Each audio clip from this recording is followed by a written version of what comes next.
It seemed like a typical frigid patrol duty on the frontier until a serviceman detected it. A noise so indistinct it might have been mistaken for the breeze. Yet what he discovered was not the wind. It was an emaciated German shepherd pup, struggling for existence, positioned against a metal barrier as if anticipating someone's arrival. Devoid of identification, making no sound, its eyes alone conveyed countless unspoken terrors.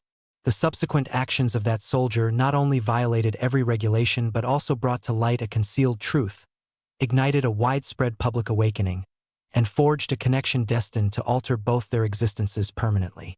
This narrative extends beyond mere survival. It explores the consequences when an individual prioritizes compassion over commands and what humanity witnessed when the reality was ultimately revealed. The breeze along the Texas frontier doesn't murmur. It incises. It sweeps through concrete and metal with a chill so profound it leaves even seasoned servicemen feeling empty. Sergeant Cole Merrick had trodden this route 100 times previously, each patrol as devoid of incident and as quiet as the one before. However, on that particular night there was a distinction. A sound, exceptionally faint and transient, grazed his hearing. Not a yowl, not a snarl, but a whimper, delicate, almost imperceptible beneath the wind's bluster. He halted, attentive. It recurred, not emanating from the forested area, but from the fence. The majority of soldiers would have continued their march, perhaps submitted a report, or possibly disregarded it, yet Cole pivoted. He advanced cautiously, examining the foundation of the wired barricade, anticipating only wind-dispersed refuse or a wounded small animal. What he encountered made him freeze. A diminutive German shepherd pup, gaunt, shivering, nestled against the frigid steel as if melded to it. Its eyes conveyed no entreaty. They simply waited, as if it had been tallying the hours, hoping for a visage, any visage, to pause and show concern. Its ribs protruded against its hide as if bones had been drawn over its fur. Dried blood formed minute streaks around its paws, and one ear, barely whole, hung at an unnatural angle, seemingly ripped. It remained motionless, uttered no growl, made no attempt to flee. It just gazed. That immobility, that was what struck him most profoundly. It wasn't terror. It was surrender, as though it had already come to terms with the fact that no one was approaching. Cole squatted, retrieved a protein bar, and passed a fragment through the fence. The pup did not pounce. It sniffed once, then laid its head back on the ground as if even the act of chewing was an insurmountable effort. That settled it. Something profound within Cole, something more ancient than his rank, more profound than his obligations, fell into alignment. Regulations dictated remaining behind the demarcation. The official manual advised reporting, but that manual was not composed with such eyes in consideration. He lingered there longer than was prudent, his exhalations misting the wire, his fingers clenching the cold metal. He uttered nothing. What could one articulate to a creature that appeared to have heard every assurance and witnessed each one shatter? In due course, the darkness deepened. Cole rose and retraced his steps, but his gait felt more burdensome now, a kind of weight not attributable to equipment. That evening, back in the barracks, he did not sleep, not even for a moment. His gaze remained fixed on the ceiling, his heart beating like a silent metronome counting down. Something about that pup refused to release its hold. And perhaps, just perhaps, it was not meant to, because out in that wind, pressed against a frontier few ventured to traverse, something had discovered him, something that resisted being consigned to oblivion. And Cole, he had already stepped over the true boundary, one that regulations could not reverse. The following morning arrived not with a dawn, but with a dense fog pressing against the barack windows as if the sky itself were in suspense. Cole had hardly used his cot. He hadn't even bothered with a razor. Something within him was coming undone, though not in a destructive manner. No, this was the type of unraveling that signified an awakening, something he hadn't experienced for many years, a sense of purpose, and perhaps, for the first occasion in a considerable period, an urgency rooted in compassion. He bypassed the morning meal. His comrades observed. A few offered a nod, a questioning eyebrow, the customary, somewhat inquisitive soldier's code for "Are you all right?" He offered no response. His footwear struck the frost-laden gravel with more force than usual as he proceeded directly back to the fence. No indecision, merely impetus. And the dog was there, in the same location, the same posture, only now more subdued, still respiring but only faintly. Frost adhered to the tips of its fur. Its eyes did not rise when Cole approached, not even a glimmer. That alarmed Cole more than any sight from his combat experiences. He did not delay. No communication with headquarters. No improvised plan. He reached beneath his jacket and produced wire cutters, standard military equipment, but decidedly not intended for this purpose. The frigid metal yielded with a metallic snap, just audible enough to reverberate off the steel. He forced the fencing apart with his bare hands, abrading his knuckles in the effort, until there was sufficient room to pass through. When he reached the dog, its body scarcely stirred. Cole gathered it up, noted the warmth, or rather the absence of it, and tightened his jaw. Back in the barracks, he placed the dog on a heap of towels in the compact washroom. It wasn't a veterinarian's examination table. It was merely a cracked tile floor and an old heating unit in the corner, but it was secure. He moistened rations with warm water and let drops fall near the puppy's nose. Nothing. Just a single, soft exhalation that barely disturbed the fur on its snout. Cole enveloped it in another towel, sat on the floor, and waited. Hours elapsed like moments. Outside, soldiers chuckled over card games, and coffee bubbled over. Inside, it was just two survivors in quietude, one consumed by pain, the other by something far more profound: recognition. By dusk, the dog had consumed 2 mouthfuls of food. That was all. But it sufficed. It was enough to ignite something within Cole. He cleaned the dog's face with a cloth, positioned it nearer to the heater, and at long last witnessed a flicker in those eyes. Not fear, nor hope, but simply awareness, a mutual understanding. We are no longer alone. He named him Dog, not from a lack of imagination for something else, but because the world had already stripped everything else from this creature. Its voice, its warmth, its trust. Dog didn't require an elaborate designation. He needed someone to be sincere when they declared, "You are safe now." Cole began to pilfer extra sustenance from the mess hall. He cleaned Dog's injuries with medical wipes purloined from the sickbay and washed him with soap in the dead of night. His ministrations were ungainly but gentle. Dog did not flinch. He merely observed, always observed, as if attempting to discern whether this benevolence was genuine or merely another deception. And then a peculiar thing occurred. Dog started to track him, not with his limbs, but with his gaze. When Cole exited the room, Dog would strain to lift his head. Upon his return, that same head would lower, slowly and silently, back to the towel, a ritual, a minute pulse of connection. No tail movements, no licks, just his presence. Cole disclosed this to no one. Not his commanding officer, not the medic, not even Morales, whose bunk was opposite his and who likely heard everything. It was simpler to keep it unspoken, safer. Certain truths, once revealed, risk being taken away. The barracks remained a hive of activity. Drills, briefings, perimeter patrols. But Cole continued to return early, forgo meals in the mess hall, and evade eye contact. It wasn't culpability that motivated him. It was instinct, the same instinct soldiers learn to heed when an internal sense urgently warns, remain vigilant, because this was not concluded. This was not merely a stray. Something about Dog felt amiss. The wounds, the silence, the way his muscles stiffened at particular sounds, like distant motors or heavy footfalls. Cole did not voice it, not even to himself, but the notion persisted, always just behind his breath. What if Dog isn't just a casualty, but an observer? It commenced like any typical Tuesday. Overcast skies, day-old coffee, the drone of distant machinery. Yet, something about the installation felt unusual, the kind of unusual that makes even the breeze sound orchestrated. Cole had just completed changing Dog's dressings when the rap on the door occurred. Sharp, deliberate, the sort of knock that implies, "We are not requesting entry." Positioned in the corridor was a man too impeccably groomed to be a local. He wore a black jacket, creased trousers, displayed no insignia, possessed civilian authorization, yet maintained a military bearing. Inspection, he stated, brandishing a badge so swiftly it resembled a feat of legerdemain. The type of badge that did not correspond to any branch Cole knew, which was significant. Cole acknowledged with a nod, maintaining his composure.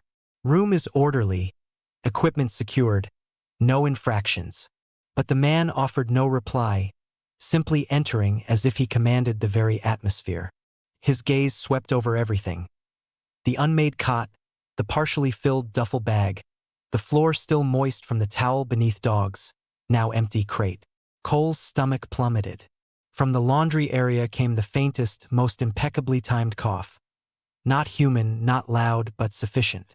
The inspector paused, inclining his head. "Have a cold, Sergeant?" Cole managed to smile. "Dry air, old ducks. It occurs every winter."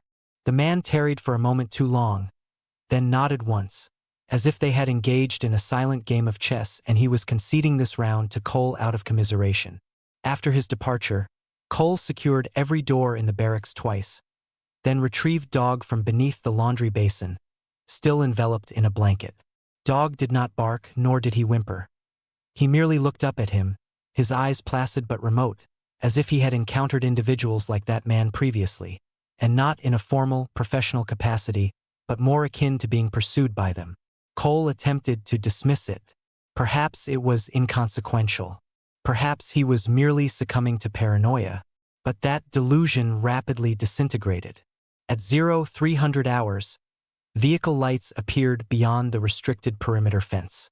No vehicle should have been in that location. Cole consulted the duty roster. Nothing recorded. Then he observed the tire tracks. Deep, recent, leading directly towards the outer wire. The following day, Dog refused to eat or move, merely sitting in the corner, quivering at every footfall in the passageway. And it wasn't solely fear. It was recollection. That heightened sensitivity was not simply acquired. It was seared into him. Cole's instincts activated. He had accumulated enough experience in clandestine zones and foreign operations to recognize when someone was being trailed. Dog was not just a stray. Someone had misplaced him, and whoever that was had not accepted the loss placidly. Out of sheer necessity, Cole took a flashlight and patrolled the perimeter himself, beyond the watchtowers, past the final checkpoint. The earth was damp, the mud fresh but untouched, until he arrived at the same section of fence where he had initially found Dog. That's when he noticed it. A fragment of blood-soaked fabric snagged on the lower wire, fluttering almost imperceptibly in the breeze. Not fur, not aged. Man-made, of tactical quality. Adjacent to it were boot impressions but not standard military issue. He squatted, examining them. Heavy tread, a broader sole, the kind of footwear designed for agility, not patrol. Not ours. Back at the barracks, he sat on the floor beside Dog, who had curled into himself more tightly than ever before. Cole remained silent, merely resting a hand gently on Dog's back. No force, no instruction, just his presence. He no longer required answers, not that night. He simply needed time because he now comprehended. Dog had not merely eluded something. Dog had endured it. And whatever that something was, it had not ceased its search. Cole had consistently placed his faith in silence. As a serviceman, it signified security. As an individual, it afforded him room for contemplation. Yet recently, the quietude surrounding the barracks was not tranquil, it was deliberate. An unnatural stillness pervaded the atmosphere, unearned, as if something were observing, anticipating, holding its breath just beyond the illumination. Even Dog had perceived it. He no longer curled up to sleep in a single spot. Instead, he traversed the periphery of the room, slowly and anxiously, as if outlining an unseen boundary only he could discern. Cole forbore sleep, not due to inability but by choice. Every creak of the floor, every click of a doorknob seemed magnified, the sort of pressure that bears down on your spine before any actual event transpires. On the fourth night following the inspector's appearance, something occurred. A gentle clink, glass upon metal. Then a dull impact. Not thunder, not footfalls. Something had struck the barack window. Cole reacted swiftly, silently, tactically, years of training condensed into instinctual movement. He seized his flashlight, pressed himself against the wall, and cautiously approached the window. Outside, nothing. But the tension was palpable, and so was Dog, who stood unmoving, his body stiff, ears flattened, gazing at that same window as if it had transformed into an infernal portal. Cole ventured outside. One step, then two. The wind bore the faint odor of scorched rubber. Then he saw it, barely discernible in the mud, a set of boot impressions, not recent enough to be damp, not old enough to be overlooked. Deep white tread, designed for traction, not standard military footwear. Beside them, a crushed cigarette, not a domestic brand, but foreign, imported. Someone had stood there, waiting. That was when all the pieces connected: the SUV, the inspector, the blood-stained fabric. And now this. Cole wasn't suffering from paranoia, he was falling behind. He inspected the motion detectors near the supply depot, deactivated. That was no mere chance. Someone didn't just wish to locate Dog, they intended to eliminate him. And Cole had unwittingly stepped right into the midst of it. Back inside, Dog remained motionless, but his eyes tracked Cole's every move, not from fear, but from habit, as if he were charting every second for survival. Cole knelt beside him, placed a hand on his back, and murmured something he hadn't uttered aloud in years: "You are not alone." That evening, Cole accessed his encrypted laptop and delved deeper, utilizing old contacts, obscure databases, and files from his former tenure in Special Reconnaissance. He cross-referenced the boot pattern, traced the tire marks. Nothing surfaced in civilian networks. But in one restricted section of a defense information leak website, something responded. A photograph, black and white, indistinct. A facility no longer in use. Location, 6 miles beyond the border perimeter. Tags listed: non-compliant asset. Surveillance failure. Biological containment breach. His breath hitched. Biological surveillance. What in God's name had Dog escaped from? But before he could investigate further, the screen flickered, froze, and then went blank, a remote shutdown. The files disappeared as if they had never been. And that was when genuine panic set in, not because the truth had vanished, but because someone had observed his search. Cole closed the laptop. His reflection in the dark screen stared back, worn, irate, resolute. In the corner, Dog lifted his head. For the first time since the incident, he crawled nearer on feeble limbs and gently pressed his nose to Cole's wrist. No sound, no tail wag, just a connection that required no words. Cole now understood. Dog wasn't merely fleeing from something, he was pivotal to it. And whatever lurked out there, it would not desist. Cole did not flee. He made preparations. By dawn, every fiber of his being urged him to move, to disappear, to destroy all traces and vanish. Yet, instincts lacking direction were merely panic in camouflage, and Cole was not designed for panic. He was designed for survival. Thus, instead of gathering his belongings, he activated a device most soldiers were unaware he possessed. A laptop fortified with military-grade encryption, connected to a network so profound it practically existed within classified realms.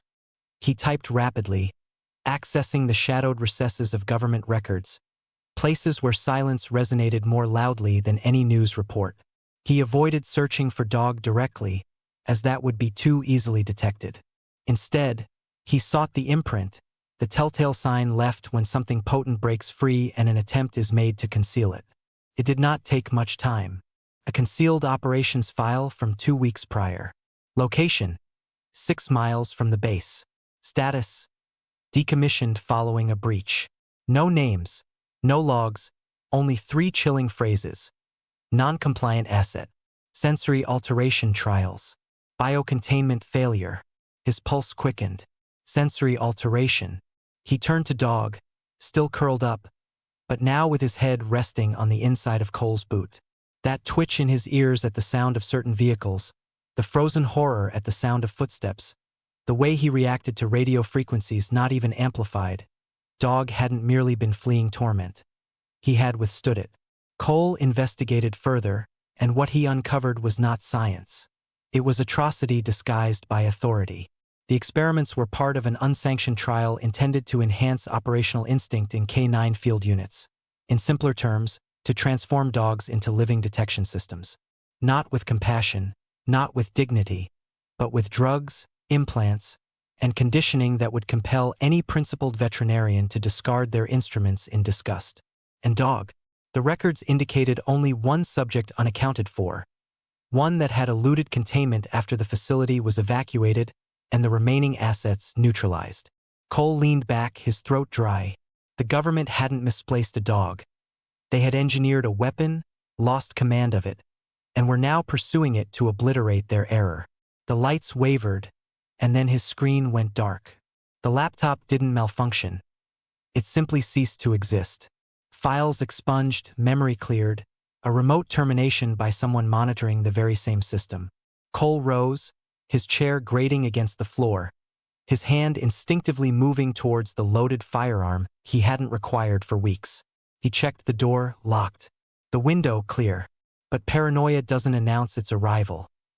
It insinuates itself, and at that moment, it was tightening its grip on his insides. He turned towards Dog, and there it was. Dog had shifted, not significantly, just a few inches forward, but his eyes were fixed on Cole's. Not pleading, not alarmed, just knowing, as if the secret Cole had just discovered was not news to Dog. It was a memory. That was the juncture at which everything changed. Cole was no longer merely sheltering a stray. He was safeguarding living proof of a transgression, a cover-up, and a creature that had every justification to abandon faith in humans, yet had not. He could not remain at the base. That evening, he informed his superiors he required emergency leave, attributing it to burnout and stress from border patrol duties. They accepted his explanation. His service record afforded him that credibility. He did not mention the encrypted drive concealed in his boot or the duplicate set of files now secured in a waterproof pouch sewn inside Dog's blanket.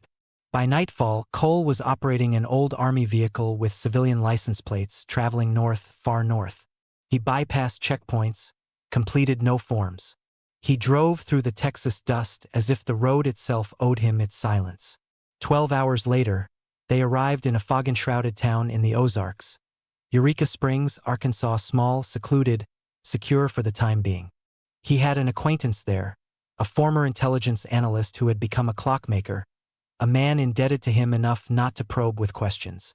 Inside a modest wooden cabin near the lake, Dog finally curled up and slept a genuine, profound, dreamless sleep. Cole sat by the window, his sidearm on the table, his eyes on the road. He was uncertain what lay ahead, but someone would inevitably appear, because now the wrong individuals knew the truth, and they would not permit it to endure much longer. Eureka Springs was enveloped in its fog as if by a protective shield that week. Frigid mornings, hushed hills, and a lake so placid it appeared solidified even when it was not. The town itself barely made a sound. That is why the appearance of the van was so conspicuous. Black, unremarkable, parked with excessive precision and for an excessive duration across from the corner eatery unfrequented by tourists. Cole noticed it on the second day. Not a local vehicle, not bearing rental plates, devoid of any logo, exhibiting no movement, just its presence. That sort of intentional stillness was not mere surveillance. It was a form of coercion, a communication. We are aware of your location. Yet, coercion is effective only if one recoils. Cole did not recoil, he simply adapted. He began to take varied routes with Dog, alter his timings, change his outerwear, and maintain an attentive ear while feigning inattention. Dog, on his end, never vocalized, but his demeanor spoke volumes. He growled at deserted roads, resisted passing stationary vehicles, and refused to sleep soundly through the night.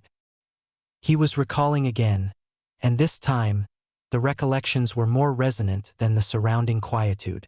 Then came the incident in the alley. It was intended as a customary walk, a 10-minute circuit near the rear of a closed-down factory.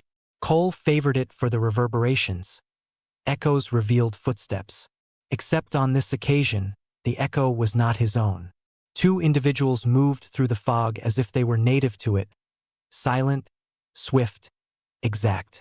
Not petty thieves, not novices. These were operatives. No forewarning, no words, just action. Cole instinctively released the leash and pivoted to confront them. The first man lunged, a baton aimed at Cole's head. Cole evaded, struck low, seized the man's collar, and utilized his impetus to propel him against the wall. The second figure moved more rapidly, a needle in hand, a syringe. That was when Dog launched his attack. He did not bark.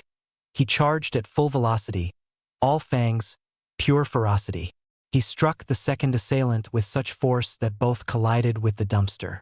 The man cried out, a sound not of agony, but of astonishment. He had not anticipated resistance, particularly from a dog whose ribs were still visible beneath its mending fur. Cole concluded the engagement swiftly. One elbow to the jaw, one knee to the abdomen. The first man fell. The second scrambled away and fled, leaving the syringe behind. Cole retrieved it. No label, just a red band near the plunger. Blood already present in the tip, fresh. Back at the cabin, Cole secured the door, closed the blinds, and surveyed every inch of the premises as if he were once again at a hostile checkpoint. The illusion of peace had vanished, replaced by stark reality. This was not a cautionary measure. It was an extraction operation. They had not come to eliminate Dog. They had come to reclaim him. But why a syringe, not a firearm, not a cage? Cole stared at the needle, his hands firm even as his thoughts raced. Whatever their objective with Dog, it was not retribution. It was continuation. They did not wish to rectify an error. They aimed to reactivate an asset. Dog lay on the floor, his eyes glazed, unblinking. Cole knelt beside him. They are not taking you, he stated softly. Not again. By morning, the van had departed, but the repercussions remained. Cole understood he needed to go further into hiding, disappear more thoroughly, conceal themselves somewhere even phantoms did not frequent. He contacted an old acquaintance, a fixer to whom he was owed a single favor, one Cole had never invoked until this moment. A disposable phone rang twice before a voice inquired, "Inform me of your requirements." A location. No thoroughfare. No inquiries. Just quietude. The fixer chuckled. "Is that all? And one additional item. What is that?" "A reason to believe this dog is significant." The connection terminated. For hours later, coordinates arrived. A cabin situated deep within the northern woodlands. Unowned, known to even fewer. Cole packed the files, the duplicate drive, a first aid kit, Dog's blanket, and the syringe. Everything else was left. If anyone discovered the cabin later, they would find only dust and a coffee mug still retaining warmth from a past that could not be substantiated. They departed before dawn. The road leading out of Eureka Springs was deserted, yet it felt congested with questions, with warnings, with truths Cole did not yet fully grasp. Dog occupied the passenger seat, wrapped in a blanket, his head resting on the glove compartment like a soldier too weary to offer a salute.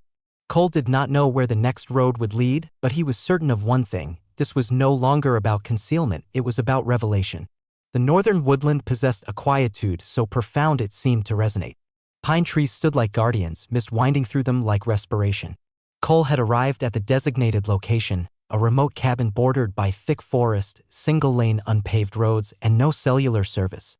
If any misfortune occurred here, no one would detect a cry for help. Dog adapted more rapidly than anticipated. His gait improved, still marked by a limp, but with diminished fear, less cowering, and heightened awareness, the sort of quiet watchfulness that made Cole understand Dog wasn't recuperating like a domestic animal, he was recalibrating like a soldier. The contusions had diminished, but the ingrained training persisted. After 3 days, they established a routine, morning excursions, quiet meals, Dog exploring the woods, discerning patterns only he appeared to comprehend. However, something altered on the 4th day. Dog abstained from food and sleep, merely gazing at the rear window as if it had conveyed something audible only to him. Then, just preceding dawn, he vanished. Cole sprang up, seized his rifle, and surveyed the vicinity. No indications of forced entry, no boot impressions, yet Dog's leash was severed cleanly and the cabin door, latched from within, was inexplicably open. That felt profoundly wrong. He followed the tracks, deep claw indentations in the mud, disarranged leaves, a snapped branch every 10 paces.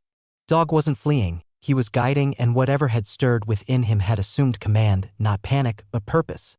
Cole located him 2 miles distant, excavating with life-or-death intensity at the base of a fallen tree, his paws raw, his muzzle coated in earth. He barked, not from fear, but with urgency. Cole hurried over and gently pulled Dog back, but Dog squirmed and whimpered, pawing at the excavation. So Cole dug further, through roots, past decaying wood, until something metallic struck the shovel. A buried satchel fashioned from military canvas, waterproof. Inside were 3 objects: a pile of shredded photographs, a GPS tracking device, and a small plastic pouch holding blood-stained documents. And each item bore a designation: Project Resolve. Subject number 9. Handler terminated. Asset unrecovered. Cole's chest constricted. One photograph depicted a row of dogs in metal enclosures. Half of them had lifeless eyes. One dog was in the far corner, its ribs prominent, its eyes fixed on the camera lens, alert, watching, waiting. The caption beneath stated, "Outperforms all thresholds. Dangerous empathy retention." Sedation failed. Cole leaned back, the documents trembling in his grasp. Dog wasn't merely a victim, he had been the pivotal experiment, the sole subject they hadn't managed to break. He had recalled this location, not because he was pursued here, but because he had escaped via this route and concealed the truth during his flight. For an instant, the forest became utterly silent. Dog crawled nearer and rested his head in Cole's lap, not like a pet seeking comfort, but like a soldier reporting to his final superior. Cole remained silent, he didn't need to speak. Every document in that bag conveyed what Dog could not: torment masquerading as training, neurological interference, behavioral reconditioning, unsuccessful trials, discarded assets, and one singular deviation: the dog that retained emotion, that resisted, that survived, that fled. He gathered the documents, concealed the satchel beneath his coat, and took the tracker. It still blinked, a slow, red pulse indicating it remained connected to something. Somewhere, likely still transmitting, a risk, but also a link to the truth. And he now faced a choice: destroy it and keep Dog concealed indefinitely, or utilize it and reveal everything. But before he could make a decision, Dog emitted a low, guttural growl. Cole followed his gaze up the ridge between the trees. A flicker of movement, a silhouette. Then, too. No sound, no communication, just their presence. They were no longer isolated. Cole retreated slowly, his hand gripping the rifle, the satchel pressing against his ribs.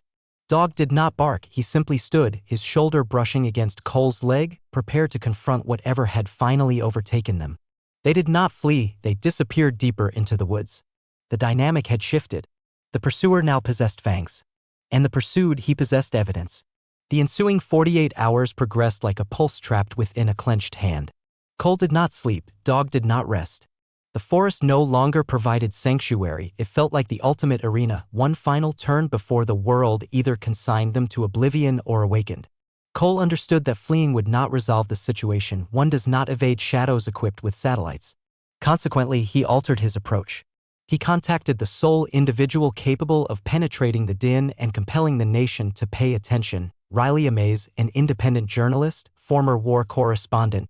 Once integrated with Cole's unit during a tumultuous deployment in Syria, now the anchor of an incisive underground news broadcast that frequently disclosed stories 2 days before national media outlets could manipulate them into obscurity.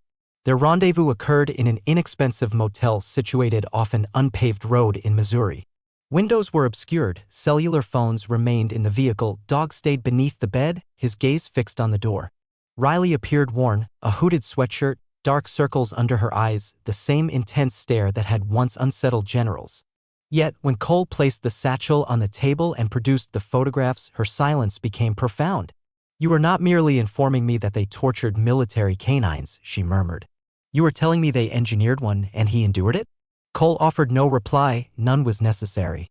She opened the pouch, perused its contents. Her eyes widened. The photograph of Dog in the cage communicated more than 1,000 headlines ever could. The report, marked unrecoverable and stamped in red. The tracker code, the blood match documentation, the field notations with phrases such as psychological reinforcement incompatible with standard suppression, every sentence read like a transgression veiled in military terminology. And then, the termination order, issued 3 days after Dog's escape, labeled final compliance, not recovery, not return. Final. Riley leaned back. "This will be broadcast in 12 hours. Cole nodded. "Then we either disappear or we transform everything." She reached into her backpack and retrieved a live stream transmitter. No satellite interruption, no corporate security barrier, just an unadulterated signal, transmitted directly to her 200,000 followers and whichever national news organizations were too apprehensive to be the last to report. Cole stood by the window, surveying the tree line. Dog did not bark, he simply crawled to the center of the room and lay down, his body finally still, as if he could perceive the shift, as if he understood.